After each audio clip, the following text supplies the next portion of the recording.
This is the story of a man named Stanley. Stanley worked for a company in a big building where he was employee number 427. Employee number 427's job was simple. He sat at his desk in room 427 and he pushed buttons on a keyboard.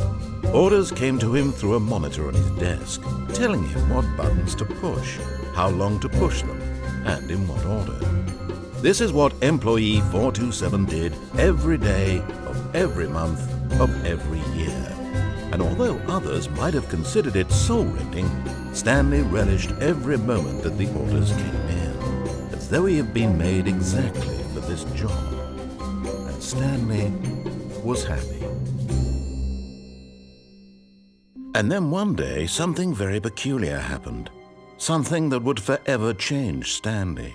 Something he would never quite forget. He had been at his desk for nearly an hour when he realized that not one single order had arrived on the monitor for him to follow. No one had showed up to give him instructions, call a meeting, or even say hi. Never in all his years at the company had this happened, this complete isolation. Something was very clearly wrong. Shocked, frozen solid, Stanley found himself unable to move for the longest time. But as he came to his wits and regained his senses, he got up from his desk and stepped out of his office.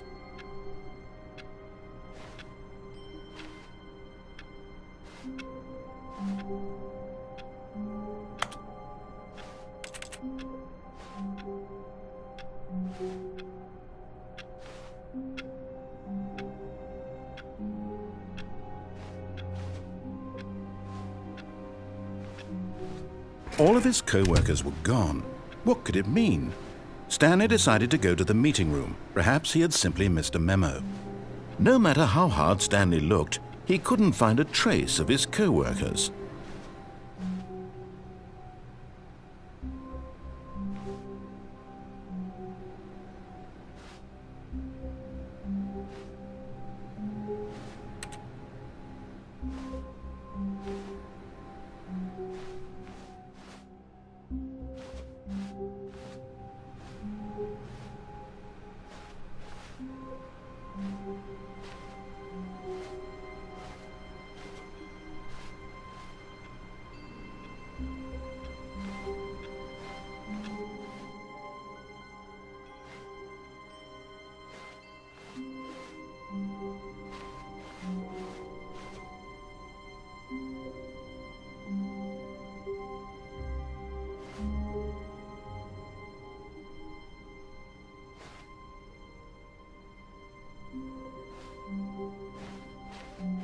When Stanley came to a set of 2 open doors, he entered the door on his left.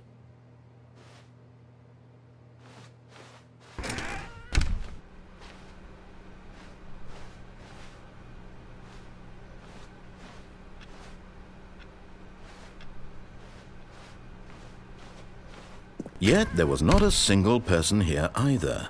Feeling a wave of disbelief, Stanley decided to go up to his boss's office, hoping he might find an answer there.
Stanley stepped into the broom closet, but there was nothing here, so he turned around and got back on track.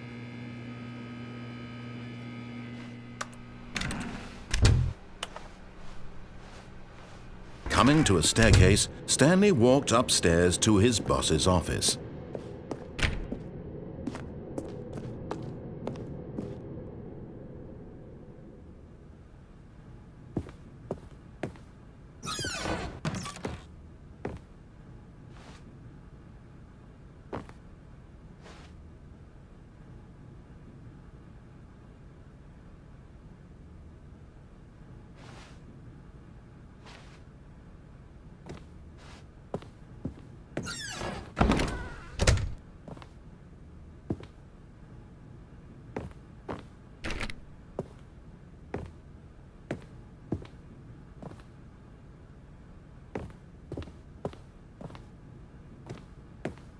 Stepping into his manager's office, Stanley was once again stunned to discover not an indication of any human life.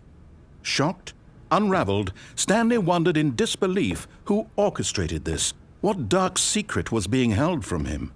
What he could not have known was that the keypad behind the boss's desk guarded the terrible truth that his boss had been keeping from him, and so the boss had assigned it an extra secret PIN number, 2845. But of course, Stanley couldn't possibly have known this. Yet incredibly, by simply pushing random buttons on the keypad, Stanley happened to input the correct code by sheer luck. Amazing. He stepped into the newly opened passageway.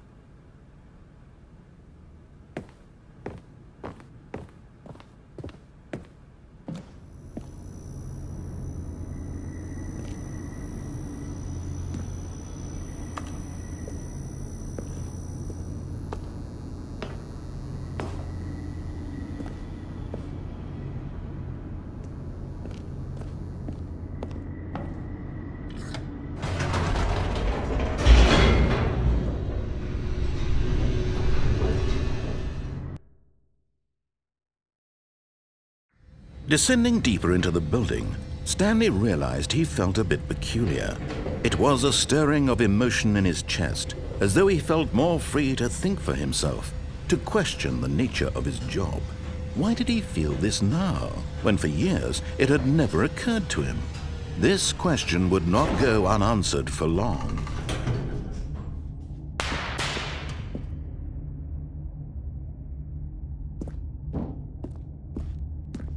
Stanley walked straight ahead through the large door that read Mind Control Facility.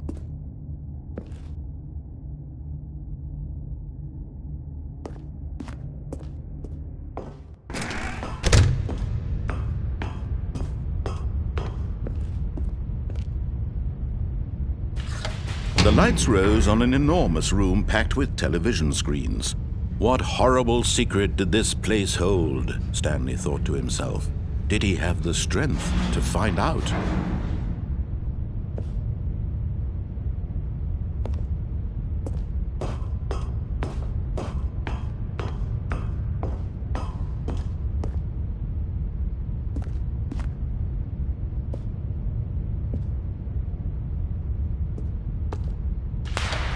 Now the monitors jumped to life, their true nature revealed. Each bore the number of an employee in the building. Stanley's co-workers, the lives of so many individuals reduced to images on a screen, and Stanley, one of them, eternally monitored in this place where freedom meant nothing.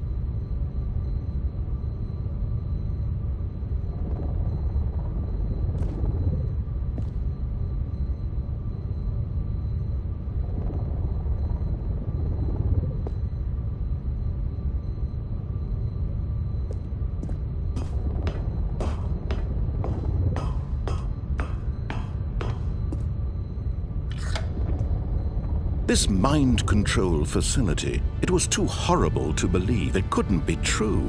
Had Stanley really been under someone's control all this time?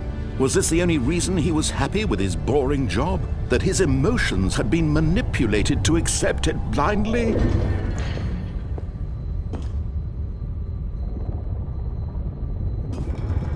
No. He refused to believe it. He couldn't accept it. His own life in someone else's control? Never! It was unthinkable. Wasn't it? Was it even possible? Had he truly spent his entire life utterly blind to the world? But here was the proof. The heart of the operation. Controls labeled with emotions. Happy, or sad, or content. Walking, eating, working. All of it monitored and commanded from this very place. And as the cold reality of his past began to sink in, Stanley decided that this machinery would never again exert its terrible power over another human life. For he would dismantle the controls once and for all.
And when at last he found the source of the room's power, he knew it was his duty, his obligation, to put an end to this horrible place and to everything it stood for.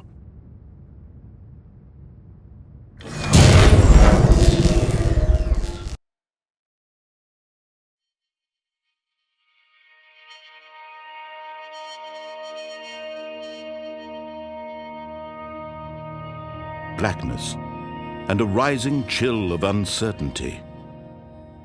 Was it over?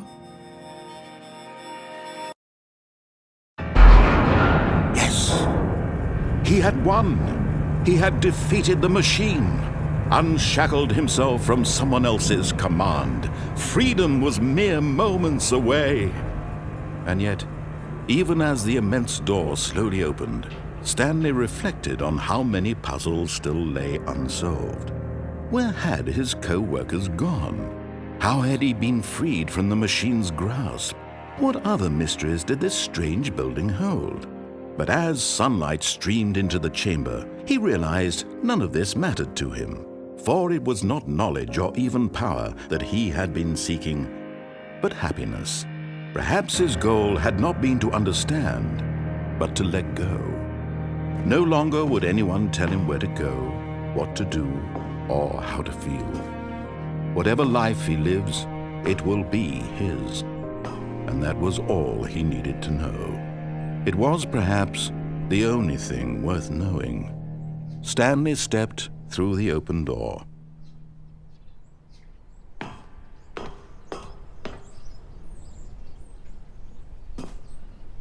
Stanley felt the cool breeze upon his skin, the feeling of liberation, the immense possibility of the new path before him.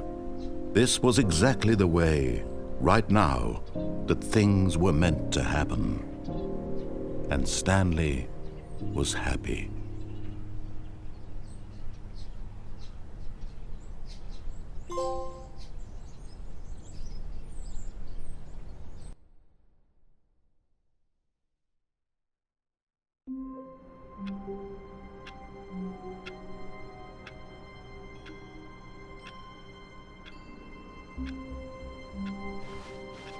All of his co-workers were gone. What could it mean? Stanley decided to go to the meeting room. Perhaps he had simply missed a memo.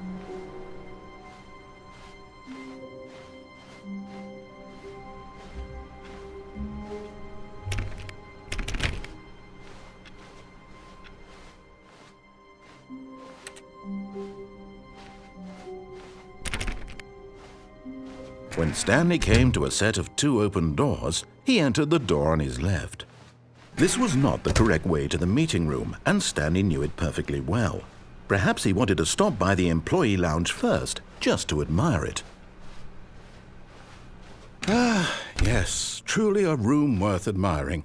It had really been worth the detour after all, just to spend a few moments here in this immaculate, beautifully constructed room. Stanley simply stood here, drinking it all in.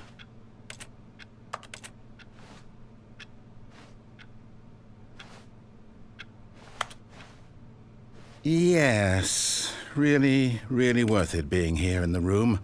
A room so utterly captivating that even though all your co-workers have mysteriously vanished, here you sit looking at these chairs and some paintings. Really worth it. But eager to get back to business, Stanley took the first open door on his left.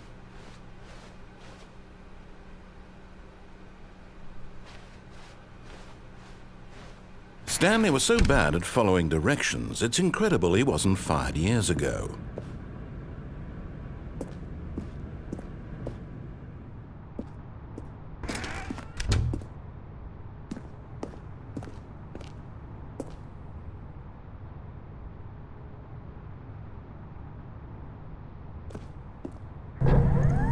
Look, Stanley, I think perhaps we've gotten off on the wrong foot here. I'm not your enemy, really, I'm not.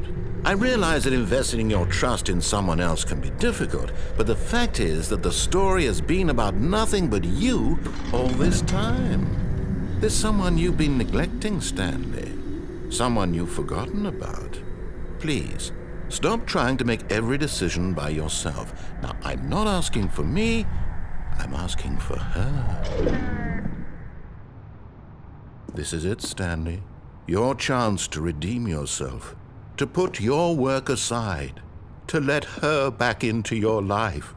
She's been waiting.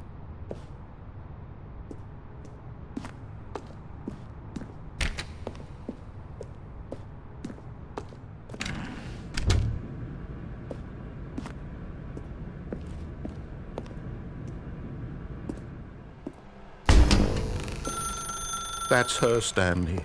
You need to be the one to do this. To reach out to her. If you can truly place your faith in another, then pick up the phone.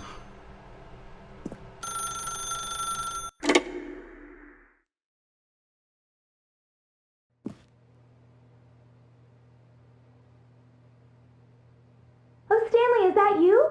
Hold on, sweetie. Sorry to keep you waiting. I'm just pulling the bread out of the oven. All right. Okay, there we go. All right, now, I want you to come in and tell me all about your day. Gotcha! Oh, come on. Did you actually think you had a loving wife who'd want to commit their life to you? I'm trying to make a point here, Stanley. I'm trying to get you to see something. Come inside. Let me show you what's really going on here.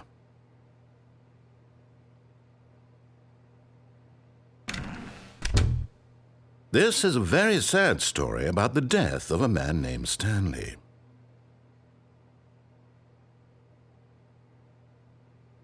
Stanley is quite a boring fellow. He has a job that demands nothing of him, and every button that he pushes is a reminder of the inconsequential nature of his existence. Look at him there, pushing buttons, doing exactly what he's told to do. Now he's pushing a button. Now he's eating lunch. Now he's going home. Now he's coming back to work. One might even feel sorry for him, except that he's chosen this life. But in his mind, he can go on fantastic adventures. From behind his desk, Stanley dreamed of wild expeditions into the unknown, fantastic discoveries of new lands. It was wonderful. And each day that he returned to work was a reminder that none of it would ever happen to him. And so he began to fantasize about his own job. First, he imagined that one day while at work, he stepped up from his desk to realize that all of his co-workers, his boss, everyone in the building had suddenly vanished off the face of the earth. The thought excited him terribly. So he went further. He imagined that he came to 2 open doors and that he could go through either. At last, choice. It barely even mattered what lay behind each door. The mere thought that his decisions would mean something was almost too wonderful to behold. As he wandered through this fantasy world, he began to fill it with many possible paths and destinations. Down one path lay an enormous round room with monitors and mind controls. And down another was a yellow line that weaved in many directions. And down another was a game with a baby. And he called it the Stanley Parable.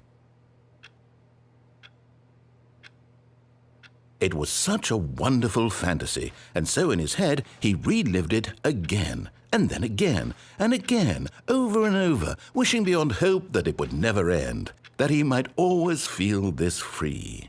Surely there's an answer down some new path, mustn't there be? Perhaps if he played just one more time. But there is no answer.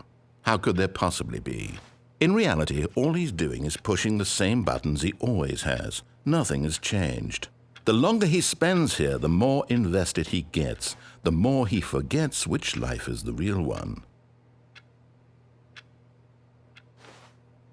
And I'm trying to tell him this, that in this world he can never be anything but an observer, that as long as he remains here, he's slowly killing himself. But he won't listen to me. He won't stop. Here, watch this. Stanley, the next time the screen asks you to push a button, do not do it.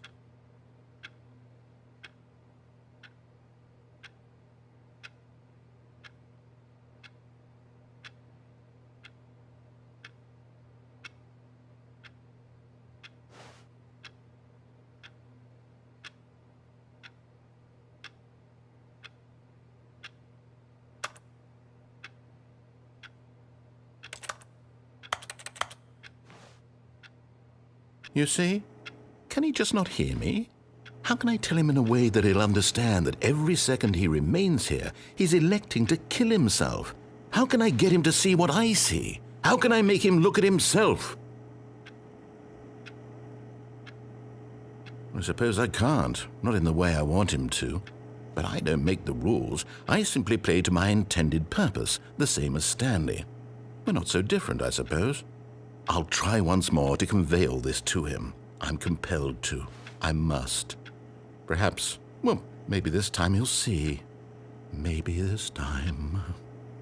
And I tried again, and Stanley pushed a button. And I tried again, and Stanley pushed a button. And I tried.